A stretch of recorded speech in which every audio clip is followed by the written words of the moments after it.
بەناوی خوای بەخشندە و میهرەبان، بیسەران و بینەرانی ئازیز و خۆشەویست لە هەر شوێنەکەن، سەلام و ڕەحمەت و میهرەبانی خوای پەروەردگار بڕژێ بەسەر هەموو لایەکتانە. ئازیزان و خۆشەویستانم، ئەگەر تەماشای قورئانی پیرۆزکەین، خوای پەروەردگار لە قورئاندا فەرمێ: هو الذي أنزل عليك الكتاب منه آيات محكمات. خوای پەروەردگارە و خوایە کە قورئانی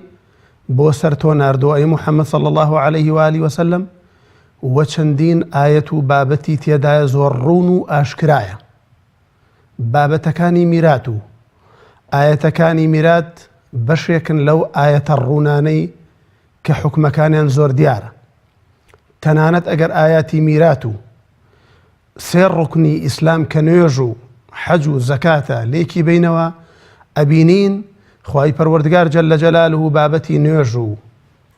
بابەتی حەج و بابەتی زەکاتی تەفسیلەکەی داوە بە پێغەمبەر صلی الله عليه وآله وسلم. بەڵام بابەتی میرات خوای پەروەردگار بۆ خۆی لە قورئاندا بە تەفسیل باسی کردووە.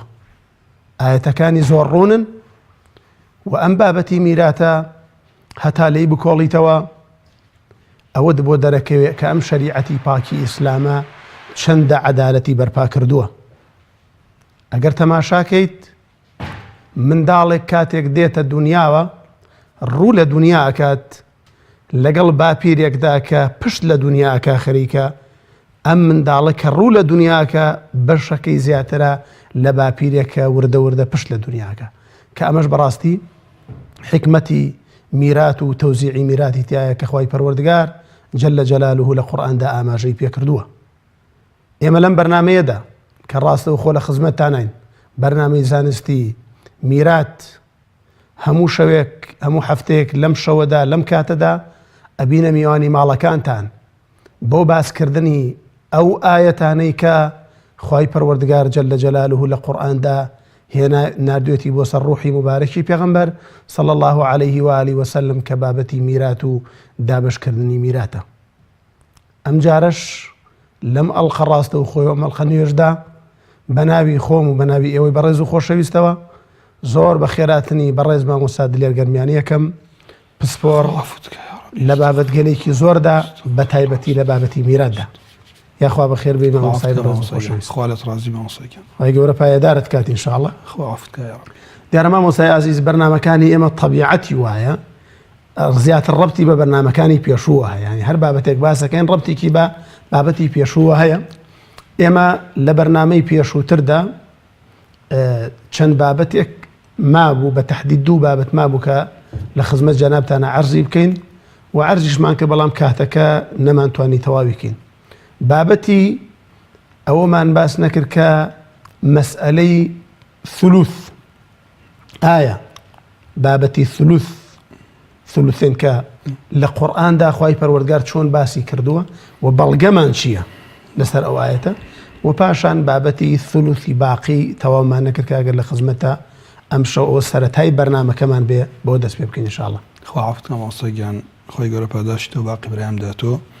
الحمد لله، الصلاة والسلام على خير خلق الله محمد وعلى آله ومن والاه،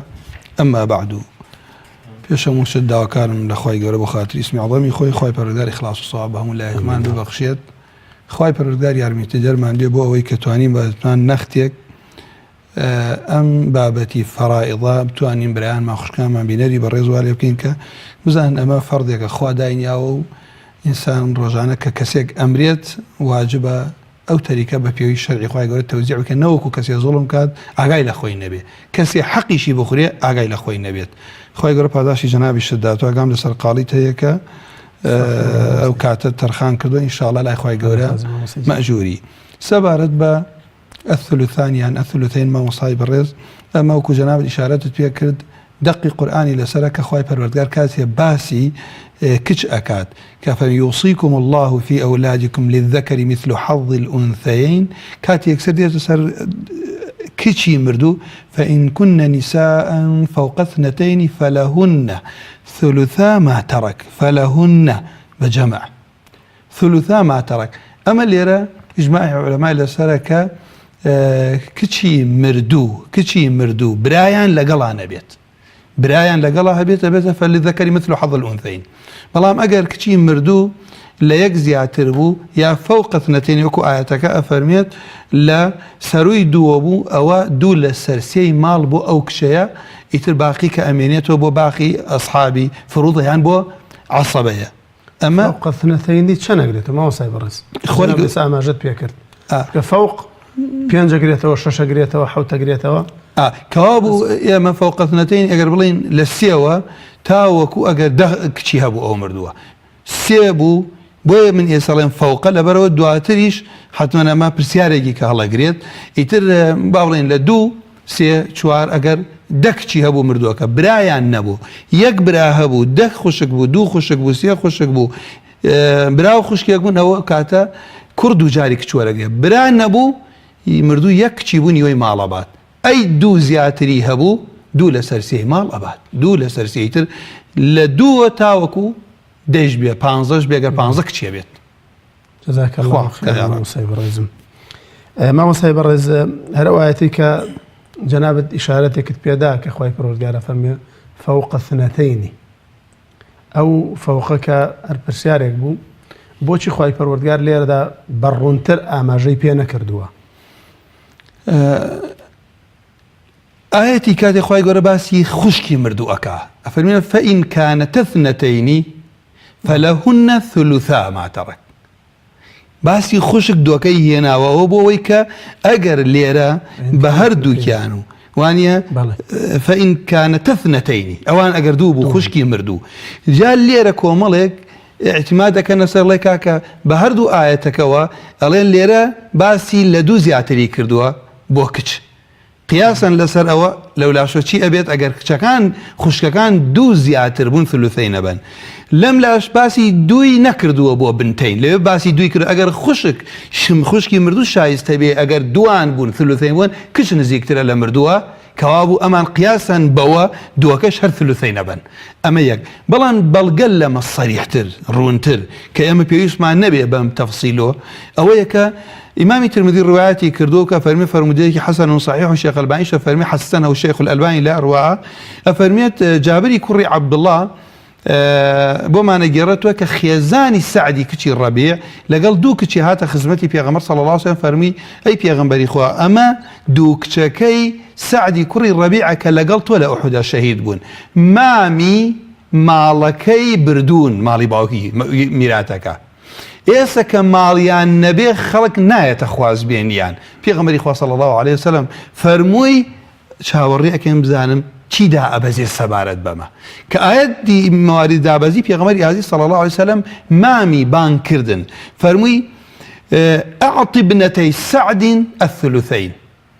وأمهما السدس لەبەرەوەی کچی هەیە وما بقي فهو لك ئەمەیشە شرحی ئەو حەدیثەیشە کە پیغمبر عزیز فرمی صلی الله عليه وسلم الحق الفرائض بأهلها فما بقي فلأولى رجل ذكر أما اللي يرى نصيكي صحيحة كدو كقرآن فرمي فوق اثنتين بقضاء پیغمبر صلى الله عليه وسلم بحكم پیغمبر عزيز صلى الله عليه وسلم اگر كچي مردو دو يجبو دو لسرسي مالي أكويت كاول اللي ربو بينري بريزو بيسر آساني كانوا پیاو كأمري أولادي هي أولادي نية اگر أولادي هبو يا كرة يان كچا اگر كربو داي صاحب فرض مالك ارچيب منتو ايبات اگر كربو بتنها اگر كسي نبو هو مالك با اگر كچبو هر كسي يك كچي هي دايك يا باو كمرد يك كچي بو كچني وي مالبات اگر براي لقل نبو اگر دو كچي ازياتر بو دو لسرسي بنصي قرآن وحديثي پیغمبر خدا صلى الله عليه وسلم يورب هذا شباتو ما وصايب الرئيس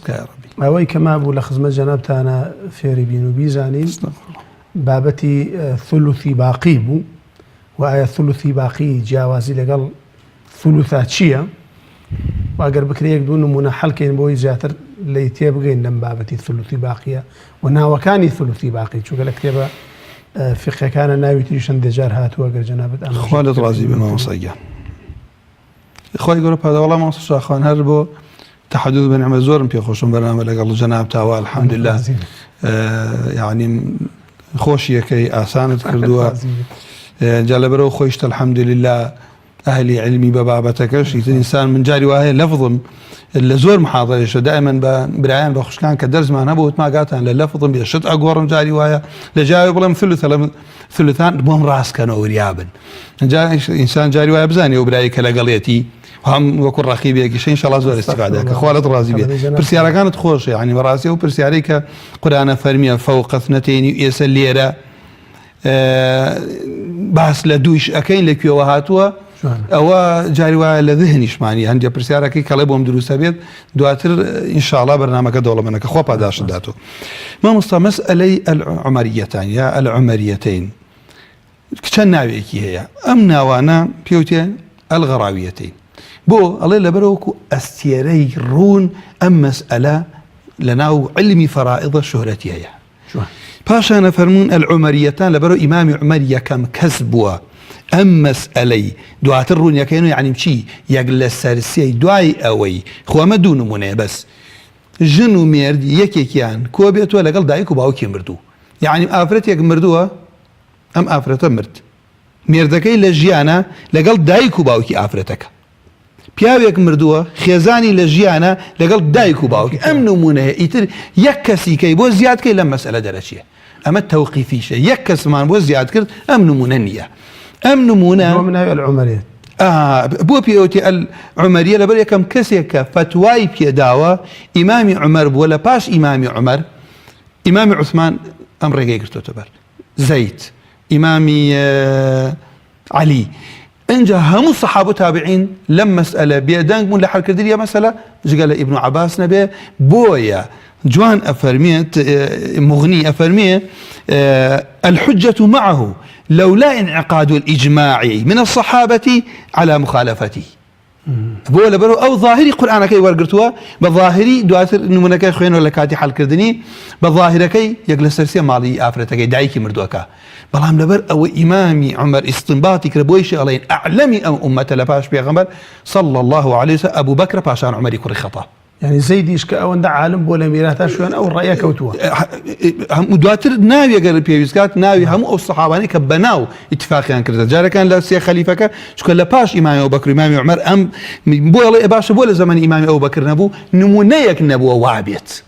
یەکەم کەسی حەلی کردو عومەری کوڕی خەطاب بووە ئیتر پاشان سەحابەمووی لێ بێت دەنگ بوو ئیبن عەباسیش ئەوە بزانین ئیبن عەباس حتا لە کاتی وەفاتی پێغەمبەر صلی الله عليه وسلم تەمەنی زۆر نەبووە جا لێرەکەوە بوو بۆیە پێوتێ عومەریەتان لەبەر ئەو خاڵەیە باشە پێوتێ غەریبەتان الغەریبەتان بۆ لەبەر ئەڵێن لە بابی فەرائض ئەم دوو نمونە غەریبە لەبەر ئەوەی يعني ئەگەر ئیمامی عومەر بەو شێوە حەلی نەکردا ڕێک لەسەر ظاهرەکەی ڕۆشتین بۆتە تەوقیفی لەم بابە ئەڵێن ثلثی باقی بە ئیجتیهادی عومەری خەطاب ئێمە 6 فەرزمانەیە لە قورئانە بۆتە 7 بەڵام ئێستا ئیجماعی ئومەتیشی لەسەرە هەر ناوەکەشی مامۆستا بەڵگەی لەسەرەوەی هەر دوو بابەتە العومەریەتان بخوا لێت ڕات دووە الغەریبەتان يعني دووانن تەواو اینجا ئاخر شت الغەریمەتان غەریم بە چی ئەوترێ بە صاحب قەرز کە گواز لە قەرزار نارێ شوێنێکەوێت ئەمەش پێت ئەڵێ لێرە بۆیە وایە ئەڵێ ژن و مێرد لەم نمونە وەکو صاحب قەرزوان هەر حەقی خۆیانە بن يعني شوێنی حەقی خۆیان کەوتون ئەنجا ئەمە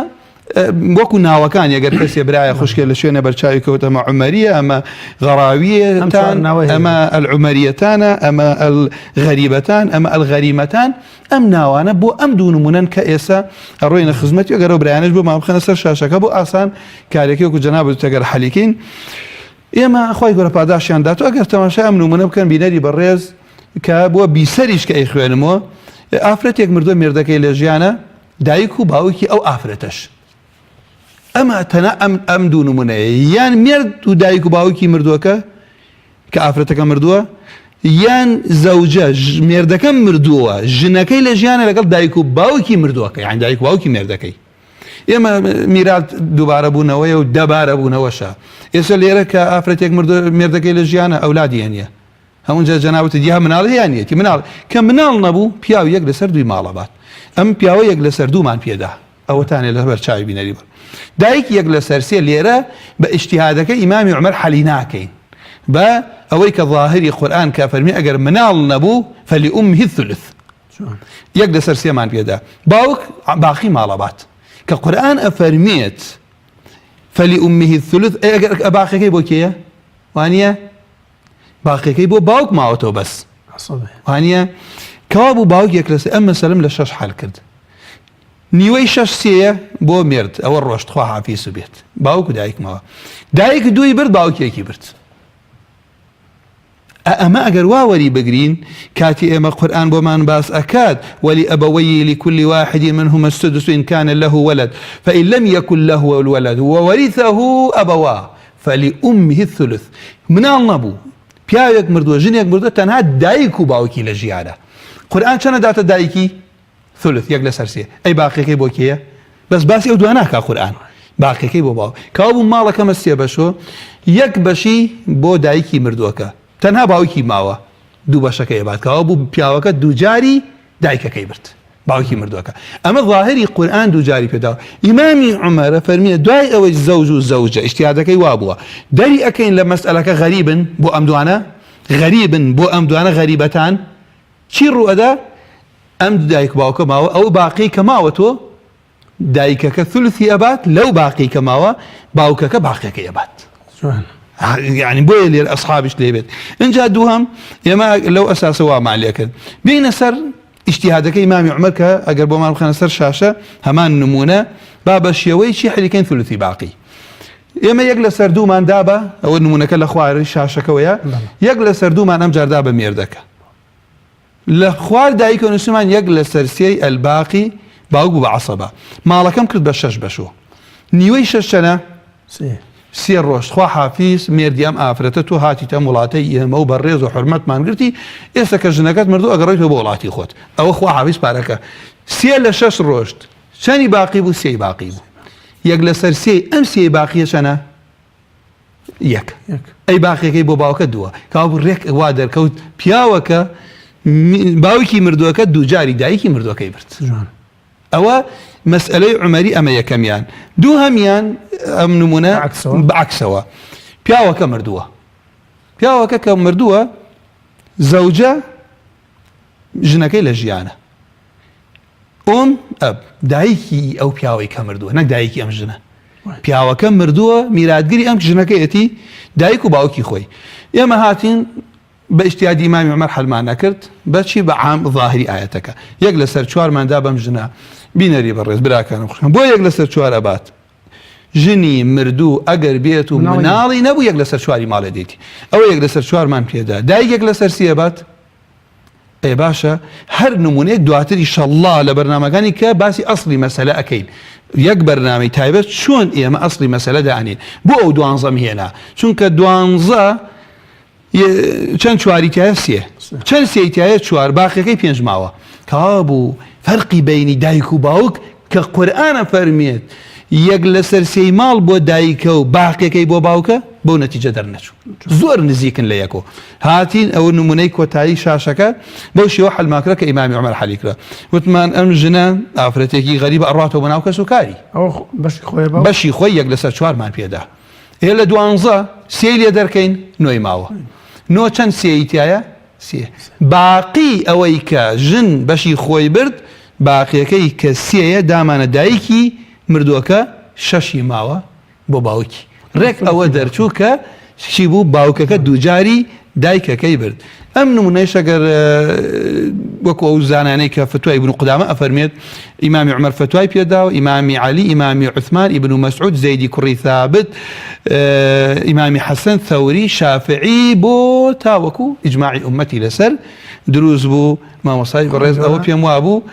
ئەصحابی خوا لەس ڕازی خوا گەورە پاداش دەباتەوە مامۆستای بەڕێز یەک بابەتمان ماوە لە ئەوەی کە باسمان کرد ڕێژەکان کە خوای گەورە لە قورئانە باسی کردووە تەنها بابەتی یەک لەسەر شەشمان ماوە واتە ئەسسودس ئەم بابەتە هەروەکو بابەتەکانی ترگە جەنابەت ڕوونی کەیتەوە چەند کەس لە میراتا یەک لەسەر شەش ئەبن و بە بەڵگەی چی یەک لەسەر شەش سابت بووە لە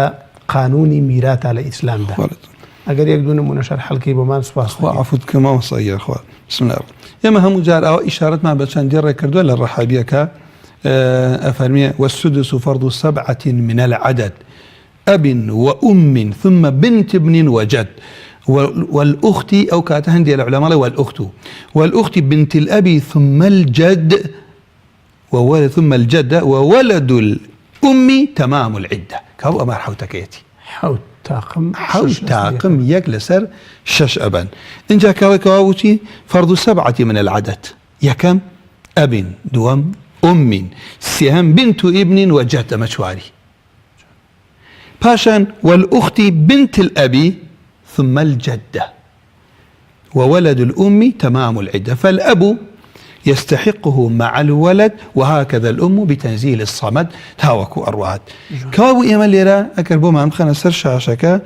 أمس يقل سر ششي مال كوتا فرض كان أخواليان رازي ببرانا قربو إن كان أسانتر يكات إن شاء الله أو حوتاق ميابويا باوكو بابير دايكو دايا قورة نانا جدة كتشي كرزة وانيا بنت الابن خشكي باوكي لقل ولد الأم يعني خشكي دايك خشكي براي دايكي لقل خشكي دايكي ولد الأم دەست ما صاحب رازەوەی کە لەسەر شاشەیە جەناب نووسیتە حەوت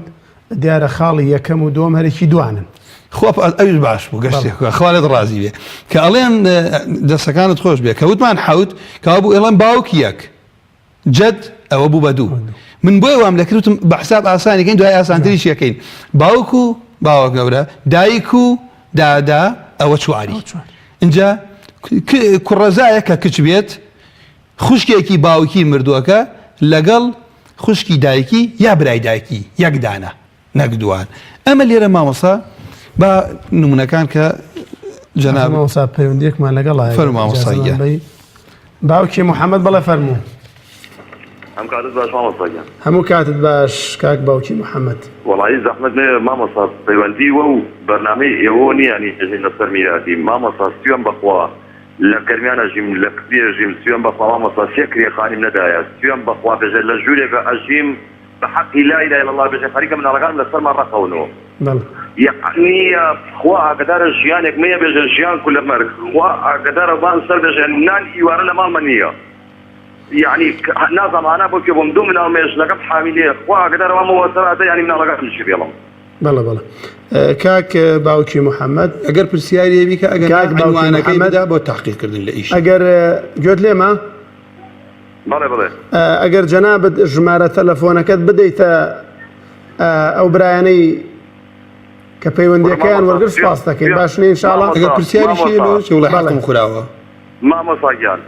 بلا خوا قدر بانسر ما مصاب الشيان معني خوا قدر بانسر لجوري أو حيوانك أشيم جوري كي حيوانك بدش تشين كوي بانكي ما هنا وتزار كري خانة دم كري خانة هذا كل شيء ما يخلو إن شاء الله كاك باوكي محمد يملا خدمة جناب تاني وي بيمان بكري بس جمارة تلفونك تسليمه وبريزانه بك شو قد اليوم خلكي جزور جوبستي جنابته باشني كاك باوكي محمد خوي پروردگار مادام پرسیارێکی ڕوون نییە لەسەر میرات پەیامەکەت گەیشت پاس دەکەین كاك نيتشيرفان لسوران. السلام عليكم مامۆستا گیان. عليكم السلام ورحمة الله. بس خۆشی بەرنامەکەتان لێ یەکەم. زۆر سپاس دەکەین برای عزیزی بەڕێز مامۆستا دلێ دەکەم. دائیماتەکەم ئینشاءالله بەهەشتان بە قسمەت یا رەبی. آمین آمین. مامۆستا وەڵی من دوو پرسیارم هەبوو. بەڵێ. زەحمەت نەبی. یەک وەڵی ئەوە باب مامۆستی سارامەی دەرکردووە. عندك عرض ئەفرۆشی دەتەزڕ برایەکان یعنی پارچە بین ئەفرۆشی هیچ حەقی ئێمە نادەن. باوكت 30 ساڵە جەنابتانی دەرکردووە شتیکم شکایەتی لێکم ناکرێ وەڵی وەکو خۆزی سەر هەواز وایە کاک نێشیروان بەڵێ باوکت 30 ساڵە ئێوەی دەرکردەوە مافی خۆتانی پێ نەداون ناوەڵا 250 دایکەمە هەتا ئێستا بەخوا من و دایکە بۆ سێ برایەکەشم کەتە لە فیشخابوو بەڕووبایی داچوو هەر لەسەرەوەی پرسیارەکەی جەنابەت چییە لە پرسیاری یەکەمدا پرسیارەکەی جەنابەت چییە تا خزمەتت بکەین ئەنی بەڕاستی بزان تاوانی تێ مەلاشە هەموو نوێژا بە دمعاتێکەمە سوبحان الله کە شیدەی لەسەری وەڵی نازانم پرسیاری دووەمینیشم لەسەر خەزور بۆ مامۆستا گیان بەڵێ خەزورەکەم هەیە مەلایە چاردەورەی ماری هەموو قورئانە بەڵام بەشە میراتی خێزانم نادەت یعنی ئەو ئەردەی ئەکات گەرمی لێ ئەکات ینی هەموو شتێکە دەوازینە هیچ 250 ناتە من دار پێرن کاک نێژیروان کاک نێژیروان دیسا بە خۆشی پارەکەی وەرگتۆی داچی ینی کاک نێژیروان ینی ماڵە ئەگەر گوێت لە منە کاک نێژیروان با پەیامێکت پێ بگەێنم چی لێ بکەین کاک نێژیروان بەڵێ پرسیارەکەی جەنابەت گەشت بەڵام پەلەمەکە با غەزورت بمرێ و کاتە بەشەکەی خۆتان بەرن پەلەمەکە جارێ با بمرێ هەتا نمرێ میراتی خۆ نابێ ئینشاڵڵا وەڵامی هەردوو پرسیارەکەش دەدەینەوە سپاس بۆ پەیوەندیەکەی جەنابەت کاک نێژیروان ئەوە پرسیاری ئەوەشی ئەو برا بەڕێزش تەلەفۆنی کە دەگە ڕقەمی ئەمنی بدەنێکە زەحمەت نەبی سپاس دەکەین کاک نێژیروان زەحمەت نەبی ڕقەمەکەی منی بدەنێت دوای تەلەفۆنمان بۆ بکەرەوە ئینشاڵڵا دوای تەلەفۆنمان بۆ بکەرەوە سپاس بۆ پەیوەندیەکەت باوکی محەممەد بەڵێ فەرموو دەستخۆشی لە ماوەستاکەین بۆ ئەو بەرنامەیە بەڕاستی جێگای دەستخۆشیە بۆ شارکردنەوەی خەڵکی سپاس بۆ جەناب کە لە قیامی قورئان تێبگەن بۆی خەڵکی بزانی خەڵک بە غەڵەتی تێرەگا دەستان خۆش بێ ماوەستا ئایا باوک ئەتوانی میراث دەکە بناوێ بەخۆی لە ژیان دامابی باوک ئەتوانێت میرات بەشکە ئەگەر خۆی لە ژیاندا بێ بەڵێ هەرەوە پرسیارەتە بوو بەڵێ ماوەستا دەست خۆش بێ ئینشاءڵڵا وەڵام دەدەینەوە باشە مەمنونی ماوەستا خوا لێت ڕازی بێت یاخوا مەحفوظ بیت خوا بێوت کە یا ڕەبی مەوەسای بەڕێز پەیوەندێکمان لەگەڵای عەفوان دایکی ڕێدار بەڵێ فەرموو السلام عليكم. عليك السلام ورحمة الله. بلام صوتي تلفزيونك كسكا لا تلفونك وجوم اللي بقرا سباستك بس استاذ تعاوت نيشي لا ما مصاب سياركم هبو فرمو ما مصاب من الشباب من معبو فاضمس فاسينتا ماري بابم باقيرم حموي برد داتش من معايا بس امني شي هبو بابم يعني باوكت وفاتي كردوه براو خشكت نبوه نا هیچ براو خشكم نبو بس امني هبو باقيرم معركي بابمي همو برد دوای ئەوە معاشەتی مانم هەبوو هەر گۆتیم هەر دەگرم هەتا گەورە دەبیت گەورە بووم ئەویشی هەموودا مامەکانم مەریان گرت و خواردیان باپیرم هەر بە خۆی مابوو میراتەکەشی دابەش کرد مامەکەکەم هەیە مامەکەوا بوو باوکی برای هەبوو ئەو خاڵێکە بیزە دایکی ڕێدار بەڵێ کاتێککە باوکت وەفاتی کردووە بەڵێ باپیرت ماوە نییە باپیرم ئێستا نەماوە بەس ئەو کاتە مابوو باوکت برایشی هەبوو مامت هەبووە نییە بەڵێ چەند مامی هەبوو چەند پوری هەبوو چەند مام و پورت هەبوو سێ مام لەگەڵ یەک پوری یەک پور بەڵێ لەگەڵ سێ مامی ئینشاءڵڵا ئێمە بەڕوونی وەڵام تەدەینەوە بە ئیزنی خوا مامۆستا باپیریشم بەخۆی هەر مابوو میراتەکەی دابەش کرد لە میراتەکەش ئەمنی بێبەش کردی دایکی پێش باوکی مردووە بەڵێ مەوەسا دایکی پێش باوکی مردووە دایکیم خوشگەڵێ ئەڵێ بەس منی هەبوو بزانم ئایا دایک کاتێ باوکت وەفاتی کرد دایکت مابوو بەڵێ دایکم مابوو بەس پاش ئەو وەفاتی کرد بەڵێ بەس ئێستا کە باپیرم نەمایە باپیرم لە پاشی خۆی دوو معاشی بەجێمایە لە هەردوو معاشەکەش مامەکەم وەردەگری بەشی من هیچ نادا بەس دەرمامم دەرێ پێش ئەوەی بابم بمریتن وەسیەتی کردی و معاشانە نەبووە من بی معاشەکەی چی بوو باپیرت ئێستا دوو معاشی لە پاش بەجێمایە تەقاعودیەک و زیندانیەکی سیاسی مامەم وەریدەگری ئینشاءڵڵا وەڵام تدەینەوە بەس باپیری مابوو یعنی دایگەوری نەمابوو خێزانی دەست خۆش بێ دایکی ڕێدار سپاس بۆ پەیوەندەکەت کاک ڕەوەندمان لەگەڵایە لە سلێمانی السلام عليكم مامۆستا عليكم السلام ورحمة الله کاک ڕەوەند مامۆستا گیان زەحمەت نەبێ پرسیارێکمان بوو بەڵێ ئێمە من چوار خوشک و چوار براین چوار خوشک لەگەڵ چوار برایە خوا لە یەکتان نەکا سلامت بیا خواست مامۆستا باوکم پێش منکم مۆساتی کرد یعنی بڵێن باپیرم وەفاتی کرد بوو منکم مابوو باوکم وەفاتی کرد دوای ئەوە ئەنجا منکم وەفاتی کرد پاشان کە هەنێ لە میراثەکان دابەشرا بە حکمەوەی کە ئەیانوت کە باوکی پێش نەنگ مۆساکی کردووە میراثی بەرناکەوێت. یعنی میراتی ماڵی باپیرەت بەڵێ بەڵێ میراتی باپیرەتی بەرناکەوێت وایان وتیان بەڵام دایکی لە ژیانە بۆ باوکی مردووە دایکی خۆی لە ژیانە بۆ بزان باسەکە باسی ئەوەیە مامۆستای بەڕێز باسی ئەم خوشک و چواربرایە نییە باسەکە باسی ئەوەیە کە میراتی ماڵی باپیری بەشکراوە وانە کاک بەڵێ بەڵێ بەڵێ. بڵێن کە میراثەکە پێش کراوە وتوانە کە باوکم پێش نەنگ مۆساکی کردووە ئێوە میراثیان بەرناکەوێت. بەڵێ آخر بزانم کوڕی تری هەیە مامی هەیە بەڵێ بەڵێ کاک ڕەوەند باپیری مرد کێ کاک ڕەوەند. ڕەوەمان پێویستە کاک ڕەوەندیان یان بەڵێ. کاتێک باپیرت مرد لە دوای باپیرت کوڕ و کچی تری هەبوو بەڵێ بەڵێ سێ کچ و پێنج کوڕی هەیە. بەڵێ سێ کچ و پێنج کوڕی هەیە پێنج مام هەیە لەگەڵ سێ کوڕم هەیە بەڵام بڵێن کە بڵێن مامەکان و کوورەکان بڵێن کە میراثەکەیان بەش کرد ئێمە لێ بەش کرد بە حکمەوەی کە باوکی من پێش نەنگ مۆساکی کردووە کاتە میراثی بەرناکەوێت. ئەمە ئەو میراتی کە بەشیان کرد میراتی باپیرت دوان میراتی نەنکت بوو بڵێن هەری بڵێن هیچ باپیرم بوو بەڵام بڵێن هەر ماڵی باپیرانم بوو بەڵام کەو کاتێک کە باپیرم مۆساکی کردبوو نەنگم مابوو هێشتا هیچ بەش نەکراوە میراثەکە کە نەنگ مۆساکی کرد ئەو کاتە بەشکرا لە پێش وەفاتی نەنگم باوکم مۆساکی کردبوو. ئینشاءڵڵا وەڵام دەدەینەوە پرسیارەکە ڕوونەکە مامۆستا باسی نەنکی نەکات باوکی دوای باپیری مرد ئەوە بۆ ئێمە مهمە ئەو پرسیارە نەنک واز لێ بێنێ باپیری مرد باوکی لە ژیانە بۆ یانە ئەو پرسیاری لێ بەڵێ باوکی لە ژیانە بوو مامۆستای بەڕێز باپیرت مردووە باوکت لە ژیانە بۆ یانە بەڵێ بەڵێ ئەو کاتێک کە باپیرم مۆساکی کرد باوکم لە ژیانە دوای مردنی باپیری مامۆستا پێش مردنی نەنکی باوکی لەو بەینیان مردووە خوا لێر ئەوە مهم بۆ ئێمە سپاس بۆ پەیوەندیەکەت کاک ڕەوەندی ئینشاءڵڵا وەڵام دەدەینەوە زۆر سپاس دەکەین سپاس بۆ بەڕێزانەی کە پەیوەندیان کرد و سپاس بۆ بەڕێزانش و داوای لێبوردنیش لەو بەڕێزانەکەین کە پەیوەندیان کردو دیارە مەجالی پەیوەندی نەماوە خوای گەورە پاداشتی وڵاتان باتەوە مامۆستای بەڕێز بشینەوە سەر سودس مامۆستاگیان خۆ پاداشت داتۆ پێش ئەوەی بڕۆینە سەر سودس ئەمە من چیم بیرە خاتووە پێغەمبەری ئازیز صلی الله عليه وسلم فەرمیێ لكل أمة فتنة وفتنة أمتي المال پارە ئەوەنە فیتنەیە باوک جاری وایە زوڵم لە ئەولادی خۆیەک کوڕ جاری وایە زوڵم لە باوکێکە خوا هەمان لە زوڵم بپارێزێ من لێرەوە ئەڵێم ئەم تاقیکردنەوەی ئێمە هەندێکی بە پارەیە هەندێکی بە کورسی هەندێکی بە ترسە هەندێکی بە شەهوەتە خوا لە شەڕی هەمووی بمان پارێزێت باوەڕتە بێ من زۆر کەڕشکاتیشیم لێکرا خەڵک هاتۆ پرسیاری کوتیت ئێمە دوو شەریک لە دوکانە پێکۆ ئەمیان شەرمەکە لەگەڵ ئەوە لەوە چێ و صاحب دوکانە ئەمی خست بێتە سەر ئیشێکۆ هەست بکا بەوەی کە چاکەیەکی لەگەڵا کردووە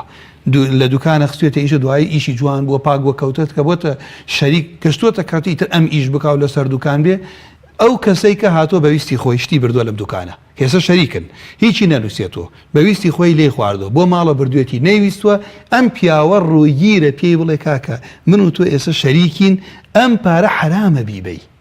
قەینا چاکەیەکت بۆ کردوم ئەم چاکە خوا پاداشتە داتوە منیش مقابل بۆ ئیسیفادە لە ماندووبوونم کردووە یعنی لێرە ئەبێ بزانێ ئەو کەسانەی کە شەریکن ئەو کەسانەی کە شتێکی وا ئەکەن کاکە دینارێک ئەخۆی بە شەریکەکەت ئەگەر برازای خۆیشت بێت برای خۆیشت بێت ئیحراجی کە بێتە سەر ئەم میراتش کە خوا خۆی تەوزیعی کردووە بڕۆینە سەر سودس کە باست کرد سودس وتمان ئینشاءڵڵا بەشی چەند کەس بوو حەوت کەس یەکەمیان باوکمان باس کرد کە قورئان فەرمیێ وەلیئەبەوەیهی لكل واحد منهما السدس مما ترك إن كان له ولد ئەمە جارێ با دوانی لێرە تەواوکەین باوکو باپیرە باوکو دایک ولأبويه لكل واحد منهما السدس مما ترك إن كان له ولد لم آية باوكو دايك دوان ماندر أقرأ بريانا بمان بخنا سر شاشكا با قرسنية السدس إن شاء الله زو تاوكين أمن منيك لبرشاو ما مصاقيان أو بلغا كمان قرآن آياتك كيسر والله من داوا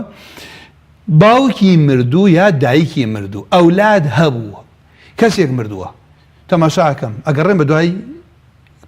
کوڕی هەیە ئەم مردووە بەڵێ کوڕی هەبوو دایکێک لەسەر شەشی ماڵەوە باوکێک لەسەر شەشی ماڵەوە بڕۆ ئینسان دکتۆرای هەبێ مەوسوعی هەبێ هەموو تەمەنی لە علمی میراث سەرف کردبێ ئەو پیاوە یەک کوڕی هەبێ دە کوڕی هەبێ یەکی یادە دایکێک لەسەر شەش ماڵەوە باوکێک لەسەر شەشی ماڵەوە ئەبەوەی یانی چی ئەبەوەی عین دایک و باوکی مردوو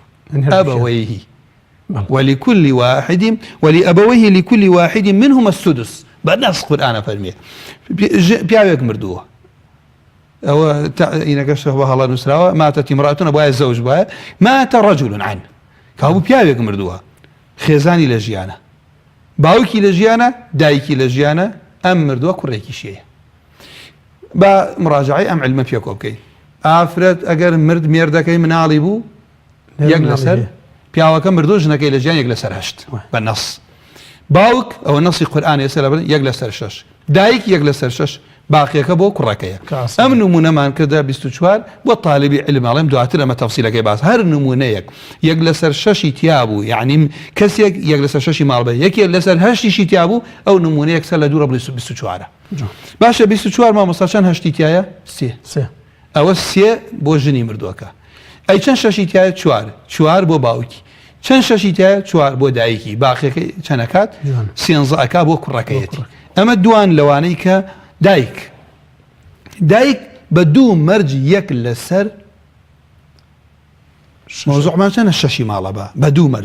مەرجی یەکەم مردووەکە ئەولادی بێ کوڕ یا کچ مەرجی دووهەم زیاد لە براو خوشکێکی بێت جایتە براو خوشکی دایک و باوکی بێ براو خوشکی باوکی بێ براو خوشکی دایکی بێت یا تێکەڵ بێت قرآن بيما فرمي فإن كان له إخوة فلأمه السدس إخوة بمطلقي يعني مردوك أجر مرت زيد مردوه يا فاطمة مردوه أم مردوه دو براي هي دو خشكي هي براو خشكي هي يتر أم دو برا دايكو باوكين يا باوكين يا دايكين هر كاميان من جان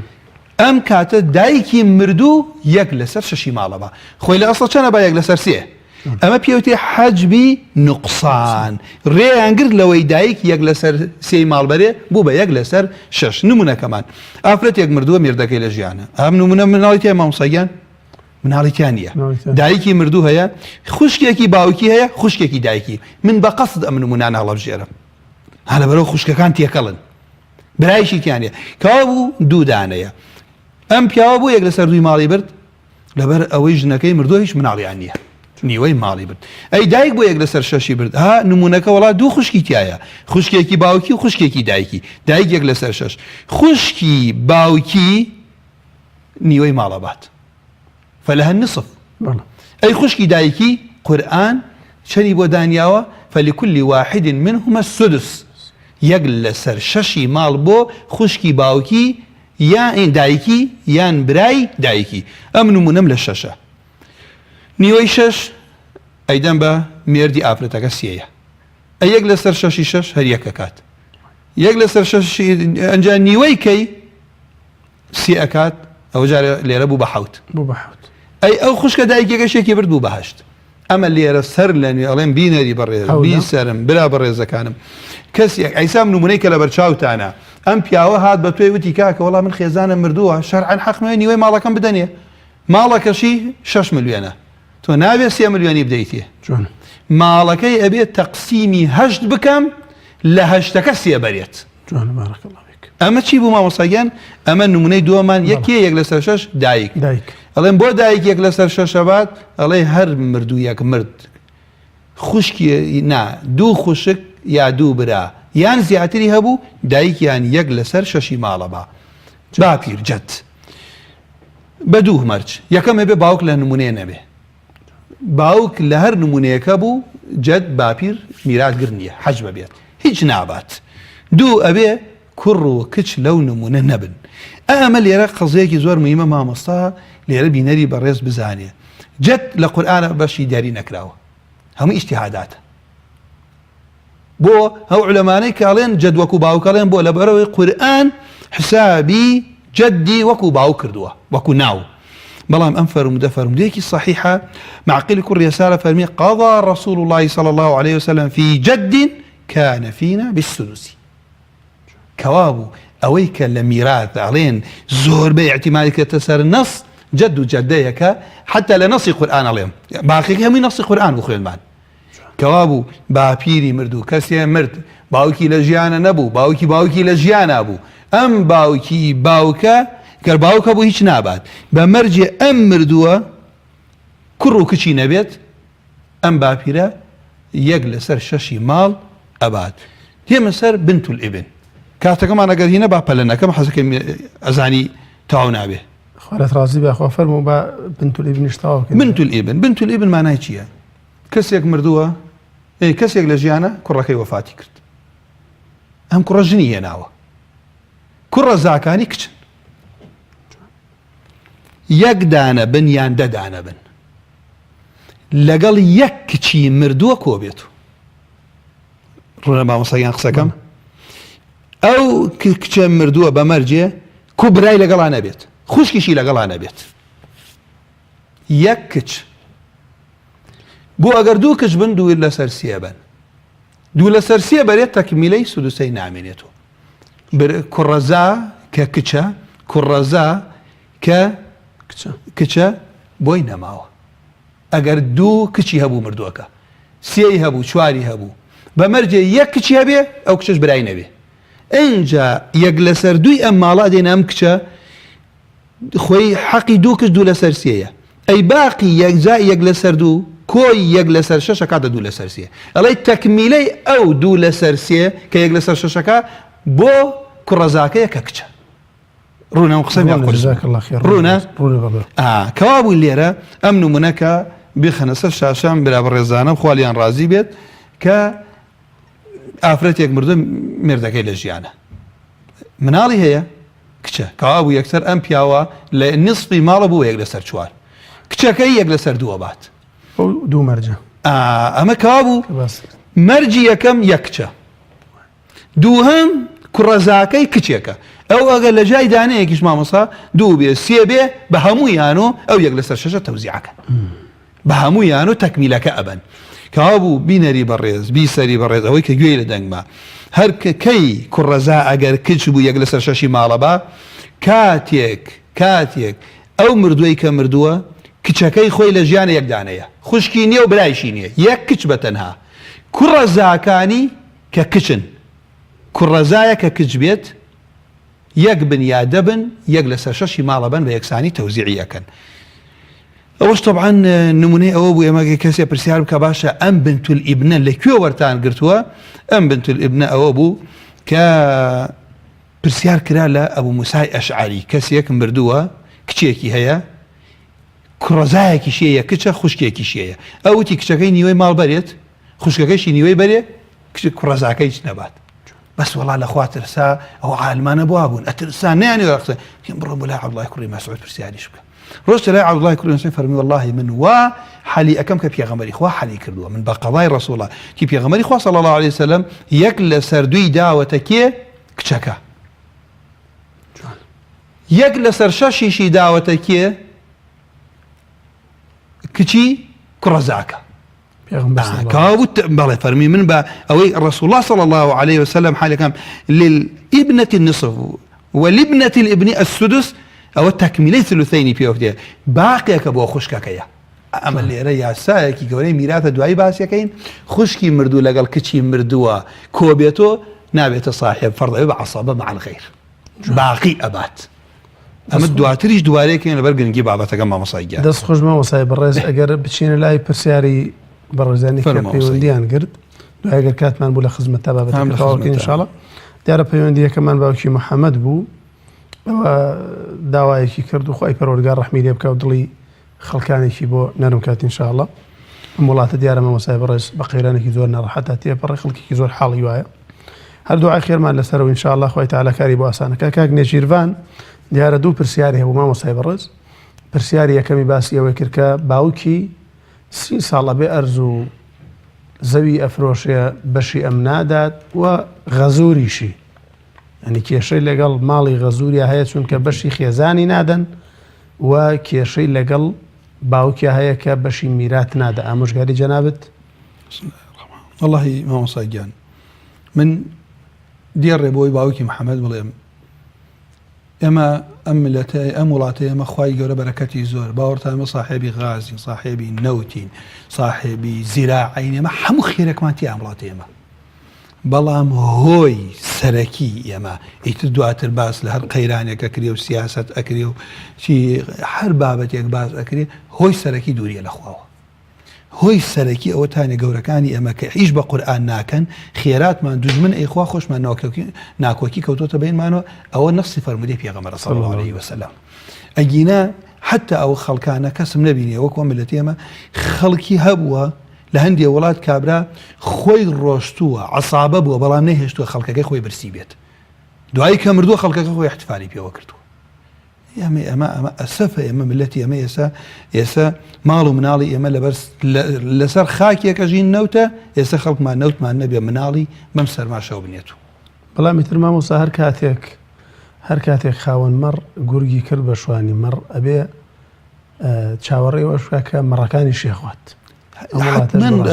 بێدەنگی خەڵکیش بەشێکی زۆر نیۆی تاوانەکە هەڵەگرێ کە بەڵام لەو ڕۆ ئێستا چەند پارە بۆ تاوان سەڵفەکرێت کە خوات و ڕائکات خوا پەنامامدا دوو سبێڵێن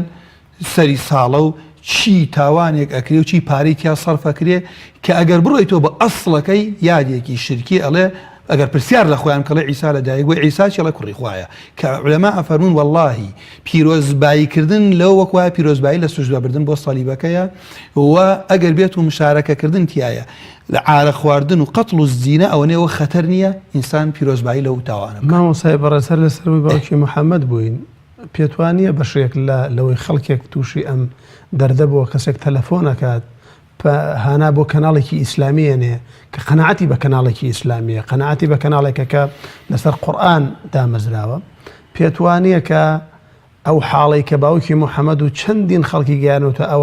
ئەو وەزع سیاسیە نالەبارەیە کە خەڵک ئەوانەی کردو بە سەرداری ئەم وڵاتە کە خەڵک بۆ خۆی بما كسبت أيديهم ظهر الفساد في البر والبحر بما كسبت أيدي الناس كواب ما أصا خو بداش داتو أو حقيقتك أو خلقك لقيامتيشا لقل كي جماري كي زيادة كدنجي داوة كي لقل أو حاش لكريت هو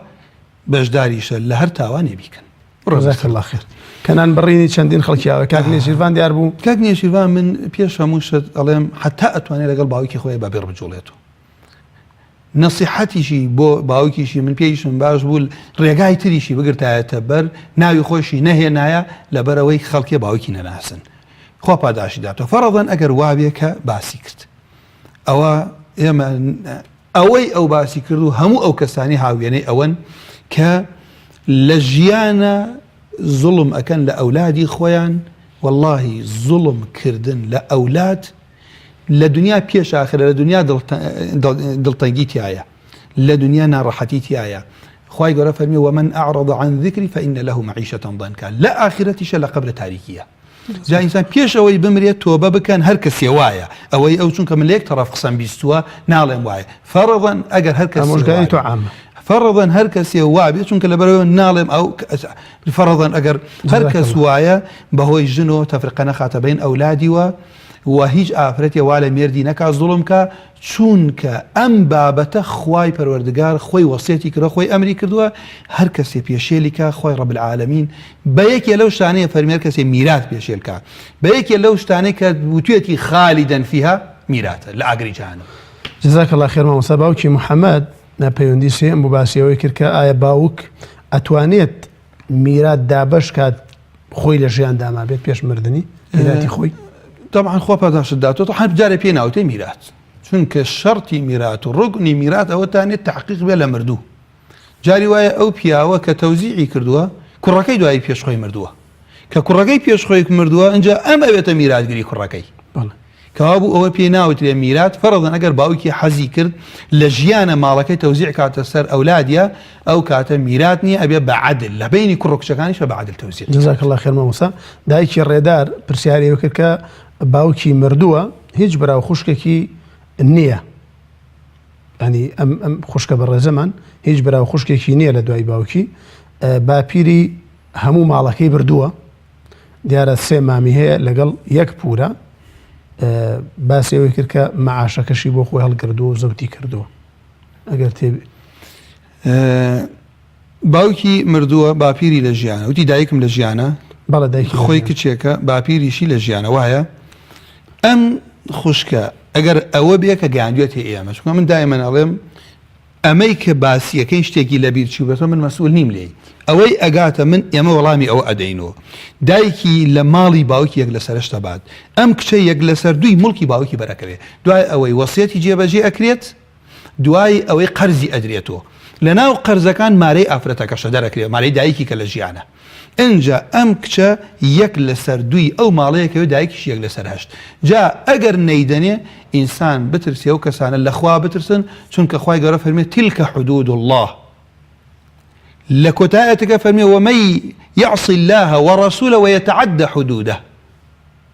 ومن يعص الله ورسوله ويتعدى حدوده ندخله نارا خالدا فيها وله عذاب أليم خواهي قرأ فهمي خينا آقريك وحتاتيا خالدتيا مكث طويل أقر مسلمان بيت سزائك سختي شيبوها ما بيشي الكردني حدودي خواهي أقر كسي ما في هر آفرتيك بخوات يا هر كوري جزاك الله خير مامۆستا کۆتا پەیوەندیمان کاک ڕەوەند بوو پرسیاری ئەوەی کرد کە لە چوار خوشکی هەیە لەگەڵ چوار برایە باوکی مردووە دوای نەنکی واتە باپیری مردووە باپیری ئەم بەڕێزە مردووە لە دوای باپیریەوە پێش ئەوەی نەنکی بمرێ باوکی ئەم مردووە باوکی ئەم بەڕێزە مردووە خوا عافویکە دوای تەمەن مامە و پوریان هەیە ئەم بەڕێزە مامی هەیە و پوریش هەیە ئێستا میرات نادەن ئەمانەڵەن کاکە باوکت پێش نەنکت مردووە بۆیە لەم پرسیارە ورد بوومەوە لە کاک ڕەوەند لەبەر ئەوەی بزانێ کە باپیری مرد باوکی میراتگەری باپیرەتی ڕوونە مامۆستاگیان قسەکەم ناڵێ ئەوان چەند کەس من 5 کوڕی هەبووە باپیری 3 کچیشیە بۆ وایە مامۆستاگیان 4 خوشک و 4 برا ئەمان 4 خوشک و 4 خۆیان ئەمان کوڕەزاکان بەمان کوڕی کە باپیریان مردۆ باوکیان لە ژیان بووە بۆیە کە ئەو میراتی باپیریان تێ بۆ باوکیان ئەنجا دواتر ئەو داپیریان جەددەیان با بڵێن یەک لەسەر هەشتی ئەو ماڵە ئەبات ئەوان لە میراتی دایە گەورەیانە میرات وەرناگرن لە مڵکەکەی باپیریان و بەشەکەی باوکیان وەرەگرن بەشەکەی باوکیان وەرئەگرن کە بەشەکەی باوکیان دوای ئەوە یەک لەسەر هەشتی بۆ دایە گەورەیانە ئەمەکەی کە هەمووی ئەمێنێتەوە للذەکەری مثل حەظ الأنثەیین وەکو باقی مامەکانیان لە پارەی باپیریان بەشدارن چونکە باوکیان دوای کێ مردووە باوکیان باپیریان مردووە باوکیان لە ژیان بووە دەست خۆش بێ مۆسای بەڕێز دیارە کاتی بەرنامەکەمان بەرەو کۆتایی هات بیسەران و بینەرانی ئازیز و خۆشەویست سوپاس بۆ هەموو لایەکتان بۆ گوێگرتنتان بۆ دانیشتنتان بە دیار بەرنامەکەەوە بۆ بەڕێزانەی کە پەیوەندیان گرد و پرسیاریان کرد لە خزمەتیان نبووین و بۆ بەڕێزانەی کە ویستویانە پەیوەندی بە بەرنامەکەەوە بکەن بەڵام کاتی بەرنامەکە کەمە نەمانتوانێت پەیوەندیەکانیان وەرگین داوای لێبوردنیان لێکەین و لێرەوە سپاس و دەستخۆشیمان بۆ برایانی پشکامێرە و برایانی کۆنتترۆڵ و هەموو بەشانی تری کەناڵەکەین کە لە پشت کامێرەوە و لەسەر جیازەکان ئەم بەرنامە سازەکەن بۆ ئێمە لە خزمەتتان نبین خی پەروەردگار پاداشتی ئەوانیش باتەوە لە کۆتایی ئەم بەرنامەشدا بە ناوی خۆم و بە ناوی ئێوەی بەڕێز و خۆشەویستەوە سوپاسی مامۆستا لێرگەرمیانیەکەین و هەتا بەرنامەیەکی تر بە خزمەتتانەگەینەوە هەموو لایەکتان بەخوای پەروەردگار ئەسپێرین وصلى الله على محمد وعلى آله وصحبه أجمعين.